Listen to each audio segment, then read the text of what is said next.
সাংবাদিক সন্তু পানের বাড়িতে গেলেন আজ বিজেপির রাজ্য সভাপতি সুকান্ত মজুমদার। উল্লেখ্য, সন্দেশখালীতে খবর সংগ্রহ করতে গিয়ে গ্রেফতার হতে হয় সাংবাদিক সন্তু পানকে। গোঘাটের দেবঘণ্ট এলাকার তার বাড়িতে যান দেখা করতে আসেন বিজেপির রাজ্য সভাপতি সুকান্ত মজুমদার। তিনি পরিবারের সদস্যদের সঙ্গে কথা বলেন এবং সাংবাদিকদের সামনাসামনি হয়ে তিনি রাজ্য সরকারকে কড়া ভাষায় সমালোচনা করেন। প্রসঙ্গত, সন্তু পানের গ্রেফতারের পরেই দিকে দিকে শুরু হয়েছে প্রতিবাদের ঝড়।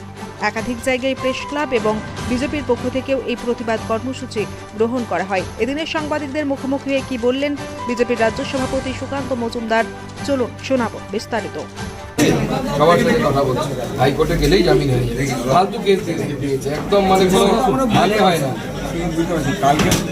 আপনাদেরকে সঙ্গে থাকতে হবে তো, ভেঙে পড়লো তো, ঠিক আছে?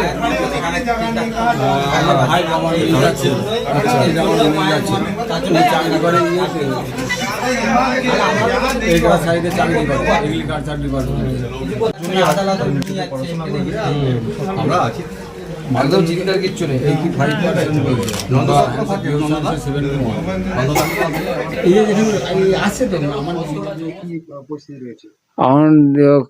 হাইকোর্টে মুভ করেছে শুনেছিল, এবার কী হলো না হলে আজকে হবে না নাকি এরকম ধরনের ইনফরমেশান পেলো, তবে কালকে হয়ে যেতে পারে। হ্যাঁ, না তারা আশ্বাস দিল কালকের মধ্যে ইয়ে হবে, কালকের মধ্যে জামিন হয়ে যাবে, এই ধরনের বলে গেল সব। হ্যাঁ, অন্যায়ভাবে আনলিগালি সব ধারা দিয়েছে, হ্যাঁ, যেগুলো কোনো প্রমাণ করাতে পারবে না। যে পুলিশ অফিসাররা দিয়েছেন তারা কোনো প্রুফ তাদের রয়েছে? হ্যাঁ, প্রমাণ হলে সে থাকবে, আর প্রমাণ দেখাক। আমি তো আমার ছেলেকে জানি, ছেলেকে বাপ মা জানবে না তো কে জানবে? কালকে তো আগের দিন বললেন আমাদের ছেলে তো যেটা করেছে অন্যায়ের বিরুদ্ধে। হ্যাঁ, অন্যায়ের বিরুদ্ধে, সে সত্যের প্রতীক, সে সত্যের প্রতীক। সে খারাপ যেগুলো সব ইয়ে রয়েছে, যেগুলো সমাজে চলার ইয়ে নয়, সেইগুলোই বিরুদ্ধে বলেছে, অন্যায়ের বিরুদ্ধে কথা বলেছে।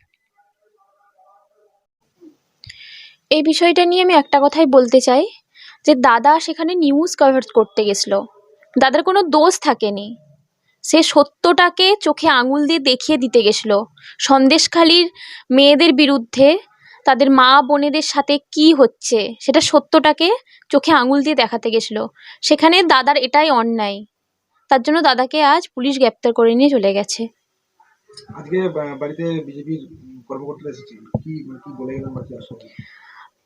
হ্যাঁ, তারা তো আশ্বাস দিয়ে গেছেন যে দাদা কোনো অন্যায় করেনি, তাকে ফাঁসানো হয়েছে। কারণ একটা ক্যামেরা নিয়ে, বুম নিয়ে কখনো এই রকম কাজ করা যায় না। যে দাদা সে গ্রেপ্তার হয়েছে, সেজন্য কি কোনো মানে আতঙ্কে বা ভয়ে কি আছো এখন? হ্যাঁ, আতঙ্ক তো একটা আছেই, কিন্তু তার পাশাপাশি স্ট্রংও থাকতে হবে, কারণ মাকে দেখতে হবে, বাবাকে দেখতে হবে। আমরা যদি ভেঙে পড়ি তাহলে সেখানে দাদার কাছে সেই খবর যদি যায়, দাদা আরও ভেঙে পড়বে। দাদার এই কাজে কতটা সাপোর্ট করছে? অবশ্যই 100% সাপোর্ট করছি। পল্লবী পান, সন্তু পানের বোন। দেখুন, প্রথম থেকে যবে থেকে এই রাজ্য সরকার ক্ষমতায় এসেছে, যখনই কোনো রাজ্যে নারী ধর্ষিতা হয়েছে, তখন থেকে রাজ্য সরকারের এটা ঘোষিত স্ট্যান্ড। মুখ্যমন্ত্রী বলে, যেখানে কুণাল ঘোষ তো কে, ও তো চোর, কুণাল ঘোষ 3.5 বছর জেলখানা চোর। যেখানে পশ্চিমবঙ্গের মুখ্যমন্ত্রী পার্ক স্ট্রিট ধর্ষণ কাণ্ড আপনাদের নিশ্চয়ই মনে আছে, 11 সালে ক্ষমতায় আসার পর হয়েছিল। মুখ্যমন্ত্রী এবং তার দলের তরফ থেকে তখন বলা হয়েছিল যে এটি একজন, বলা উচিত না, বাজে ভাষা ব্যবহার করেছিল, একজন যৌনকর্মী এবং তার খদ্দেরের মধ্যে গন্ডগোল। কয়েক বছর আগে নদিয়ার হাঁসখালিতে একটা বাচ্চা নাবালিকা মেয়ে, তৃণমূল কংগ্রেসের এক নেতা, ব্লকের নেতা, তার ছেলে তাকে ধর্ষণ করলো। মুখ্যমন্ত্রী বললেন ছেলেটির সাথে মেয়েটির অ্যাফেয়ার ছিল, মেয়েটি প্রেগনেন্ট ছিল। মুখ্যমন্ত্রী বলছে, ভাবতে পারেন একজন মহিলা মুখ্যমন্ত্রী। অর্থাৎ যখনই রাজ্যে এই ধরনের কোনো ঘটনা ঘটে, মহিলাদের উপর অত্যাচার ঘটে, মমতা বন্দ্যোপাধ্যায় এবং তার দলের ঘোষিত নীতি হচ্ছে তাকে ছোট করে দেখানো এবং বলা যায় না এটা কিছু না। বিজেপি ওখানে ছিল, তাহলে বিজেপি তো বিধানসভা তখন লিড পেত। বিজেপি কোথায় ছিল? মহিলারা ক্যামেরার সামনে এসে বলছে যে আমাদের সাথে এরকম হয়েছে। মহিলা বলছে যে আমার বৌমা সুন্দরী, আমি মধ্যপ্রদেশ পাঠিয়ে দিয়েছি তাকে, কারণ না হলে পরে তাকে তুলে নিয়ে যাবে রাত্রি 11টার সময় পিঠে বানাতে। সবাই বুঝতে পারছি কি কি হতো ওখানে। শিবপ্রসাদ হাজরা, উত্তম সর্দার, আর এদের শিরোমণি হচ্ছে নবাব শাহজাহান। তো সে ওখানে হ্যাপিল বসাতো। তো এই তো চলতো। এবং সেই জন্য এরা মহিলাদের সম্মান দেয় না। এরা মনে করে মহিলাদের আমরা 500 টাকা দিচ্ছি, 1000 টাকা দিচ্ছি, মানে মহিলাদের সাথে আমরা যা ইচ্ছে তাই করতে পারি। ওরা তো ভাবে নিজের টাকা দিচ্ছে। নরেন্দ্র মোদী যে দেয় জনগণকে, বা মমতা বন্দ্যোপাধ্যায় দেয়, কোনোটাই তো নিজের পকেট থেকে দেয় না। সরকার জনগণের ট্যাক্সের টাকা থাকে, জনগণের টাকা জনগণের কাজে ব্যবহৃত হয়।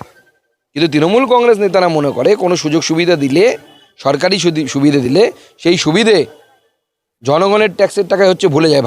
এমন ভাব তাদের, মনে হচ্ছে মমতা বন্দ্যোপাধ্যায়ের বিরাট বড় কয়েক হাজার একরের জমিদারি আছে এবং সেখান থেকে টাকা নিয়ে সেটা মমতা বন্দ্যোপাধ্যায় বুঝিয়ে দিয়ে দিচ্ছেন। এই মানসিকতা থেকে তারা এই কথা বলছে। তো দেখুন, ইংরেজিতে একটা কথা আছে, হিস্ট্রি রিপিটস ইটসেলফ, অর্থাৎ ইতিহাস বারবার একইভাবে ফিরে আসে, পুনরাবর্তিত হয়। আমরা ছোটোবেলায় ইতিহাসে পড়েছিলাম যে রোমে নাকি একবার আগুন লেগে গেছিলো, তখন রোমে একজন সম্রাট ছিল যাকে পাগল নিরো বলতো সবাই। নিরো বসে বেহালা বা এই টাইপের বিনা কিছু একটা বাজাচ্ছিল। তো এখন নিরো এখন নিরী হয়ে গেছে, মহিলা হয়ে গেছে। সন্দেশখালীর মহিলারা জ্বলছে, মুখ্যমন্ত্রী দিদি নাম্বার 1 হচ্ছে, শুটিং করছেন মেকআপ করে। সন্দেশখালী কাণ্ডে, গণধর্ষণ কাণ্ডে দ্বিতীয় এফআইআর, আরো একজন মহিলা নির্যাতিতা, হাজরা, ভানু মণ্ডল, আমির আলী গাজী, এই 3 জনের বিরুদ্ধে আজ গোপন জবানবন্দিও দিয়েছে। দেখুন, তৃণমূল কংগ্রেস প্রথম থেকে বলছিল যে কোনো ধর্ষণ হয়নি, এখনও কুণাল ঘোষ বলছে কোনো ধর্ষণ হয়নি। অথচ ওই তৃণমূলের পুলিশ একজন মহিলাকে দিয়ে এর আগে 164 করিয়েছে। সেই মহিলার ভিডিও দিয়ে দিয়েছিল। তারপর আমি কেন্দ্রীয় মহিলা কমিশনকে লেখার পর কলকাতা পুলিশ ওই ভিডিও ডিলিট করেছে, কারণ কোনো ধর্ষিতা মহিলার ছবি আপনি দিতে পারেন না। তাহলে যে তৃণমূল কংগ্রেস সরকার চালায় তারই পুলিশ বলছে যে 164-এ যে হ্যাঁ ধর্ষণ হয়েছে। আর আজকে আবার একজন মহিলায় 164 করেছে আপনি বললেন। তাহলে দুজন মহিলা অন্ততপক্ষে চিঠি লিখে বা ম্যাজিস্ট্রেটের কাছে 164 করে বলছে যে আমরা ধর্ষণ হয়েছে আমাদের। তাহলে কে সত্যি কথা বলছে? প্রথমে আপনারাই বলছিলেন ধর্ষণ হয়নি, পরে এখন সেই ধর্ষণের চার্জে শিবু হাজরাকে পুলিশ তো অ্যারেস্ট করেছে, পশ্চিমবঙ্গের পুলিশই তো অ্যারেস্ট করেছে, মমতা বন্দ্যোপাধ্যায়ের মমতা পুলিশই তো অ্যারেস্ট করেছে। তাহলে সত্যিটা কি? দুরকম কথা তো আপনারা বলছেন। 420টা এরকম দুরকম কথা বলে। কোনো ভালো মানুষ এরকম কথা বলে? ভদ্রলোকের এক কথা আমরা বাংলায় বলি। তো আপনারাই তো দুরকম কথা বলছে তৃণমূল কংগ্রেসের সরকার। আজ গোপন জবানবন্দিও দিয়েছে। দেখুন, তৃণমূল কংগ্রেস প্রথম থেকে বলছিল যে কোনো ধর্ষণ হয়নি, এখনও কুণাল ঘোষ বলছে কোনো ধর্ষণ হয়নি। অথচ ওই তৃণমূলের পুলিশ একজন মহিলাকে দিয়ে এর আগে 164 করিয়েছে। সেই মহিলার ভিডিও দিয়ে দিয়েছিল। তারপর আমি কেন্দ্রীয় মহিলা কমিশনকে লেখার পর কলকাতা পুলিশ ওই ভিডিও ডিলিট করেছে, কারণ কোনো ধর্ষিতা মহিলার ছবি আপনি দিতে পারেন না। তাহলে যে তৃণমূল কংগ্রেস সরকার চালায় তারই পুলিশ বলছে যে 164-এ যে হ্যাঁ ধর্ষণ হয়েছে। আর আজকে আবার একজন মহিলায় 164 করেছে আপনি বললেন। তাহলে দুজন মহিলা অন্ততপক্ষে চিঠি লিখে বা ম্যাজিস্ট্রেটের কাছে 164 করে বলছে যে আমরা ধর্ষণ হয়েছে আমাদের। তাহলে কে সত্যি কথা বলছে? প্রথমে আপনারাই বলছিলেন ধর্ষণ হয়নি, পরে এখন সেই ধর্ষণের চার্জে শিবু হাজরাকে পুলিশ তো অ্যারেস্ট করেছে, পশ্চিমবঙ্গের পুলিশই তো অ্যারেস্ট করেছে, মমতা বন্দ্যোপাধ্যায়ের মমতা পুলিশই তো অ্যারেস্ট করেছে। তাহলে সত্যিটা কি? দুরকম কথা তো আপনারা বলছেন। 420টা এরকম দুরকম কথা বলে। কোনো ভালো মানুষ এরকম কথা বলে? ভদ্রলোকের এক কথা আমরা বাংলায় বলি। তো আপনারাই তো দুরকম কথা বলছে তৃণমূল কংগ্রেসের সরকার। দেখুন, পরিবার বিশেষ করে মা অত্যন্ত ভেঙে পড়েছে। পরিবারের অন্যরা সবাই শক্ত আছে এবং সবাই যা বললো, সন্তু ছোটোবেলা থেকে খুব লড়াকু ছেলে। এটা সন্তু বলে নয়, সন্তু জায়গায় অন্য কেউ হতে পারত। আজকে সন্তু হয়েছে, কালকে ময়ূক হবে, পরশু সুমন হবে, তারপর হয়তো অমৃতাংশু হবে, নামটা হয়তো পরিবর্তিত হবে, কখন হয়তো মৌপ্রিয়া হবে। কিন্তু সরকারের এই যে মানসিকতা, জমিদারি, আমি জিতে এসেছি মানে আমি যা ইচ্ছে তাই করতে পারি, আমার বিরুদ্ধে কিছু লেখা যাবে না, আমার বিরুদ্ধে কিছু করা যাবে না, এই জমিদারি মানসিকতার অবসান হওয়া প্রয়োজন। আমি পরিবারের পাশে দাঁড়িয়ে বলেছি, পরিবারের পাশে শুধু নয়, সমস্ত যারা সাংবাদিক বন্ধু আছেন আপনারা, তাদের সকলের পাশে আছে। এবং আমি আজ নয়, যেদিন সুকান্ত মজুমদারের বিরুদ্ধেও আপনারা খবর করবেন সেই দিনও আপনাদের পাশে এইভাবে থাকবো, যদি সেই খবরটা সত্যি হয়। এইভাবে আমাকে পাশে পাবেন, এবং এটা আমি সলিডিটারি দেখাতে এসেছি সমস্ত সাংবাদিক কুলের সাথে, সাংবাদিক ফ্যাটার্নিটি যাকে বলে, রিপোর্টার্স ফ্যাটার্নিটি, সংবাদ মাধ্যম, সমস্ত পরিবারের সাথে আমরা দাঁড়িয়ে আছি এইভাবে। ধন্যবাদ।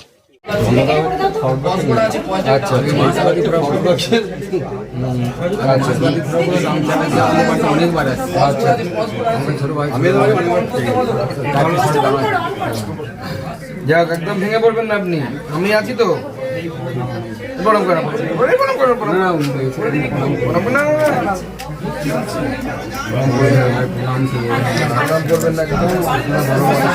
ক্যামেরা কোথাও ঢুকেছিস?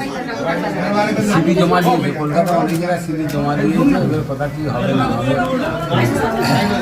আপনারা চিন্তা করবেন না, সেই মেসেজটা দিতেই হবে না, ঠিক আছে? আমরা সর্বধর্মে সাহায্য করবো। আর একদম ফালতু কেস দিয়েছে যারা পাবে না, যেহেতু লোয়ার কোর্টে ন্যায়ের প্রতিষ্ঠা, অন্যায় করে আমাকে বুঝিয়ে সেই করবে, সে এমন ছেলে, সে জীবনে প্রবলেম 8 পর্যন্ত মামা ঘরে ছিল, 9 থেকে এখানে ভর্তি হয়েছে। আমাদের সাথে কথা হয় গোঘাটে, তবে জার্নালিস্ট 1987-এ আমি যাইনি, কিন্তু কংগ্রেস করার জন্য রাত্রেবেলা আমার সাথে ও ছিল গোটা দিন, আমার তার আগের দিন রাত্রিবেলা অব্দি ওই তো আমার মেয়েটা আসছে।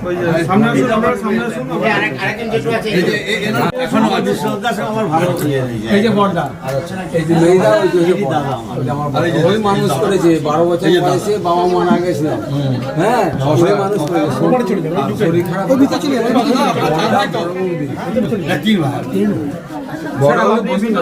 ছোট, তাই তো? হ্যাঁ, এ বড়, আমি মেজো, আর এই ছোট। আর ছোট ভাইয়েরই ছেলে আমার ভাই সন্তু। ভেতরে ভিতরে এই মুখ করে দাও। ভিতরে সঙ্গীতার কাছে দাঁড়াও। ওকে আগে থাকে। আর ওর ওই কালো ড্রেসটাই হচ্ছে ওর আসল, মানে ওর রিপাবলিকে হচ্ছেটা কি করে, হ্যাঁ ওটা তো খুব ফেমাস, খুব চলে। এই যে ভাদ্র মাসে আমাকে ও নির্ভীক, আমার খুব সুগার, সাহসী, মানে ছেলেটা গোহাটার ছেলে তো ওই জন্যই সাহসী। ওর কোনো ভয় ডর নেই, ও একদম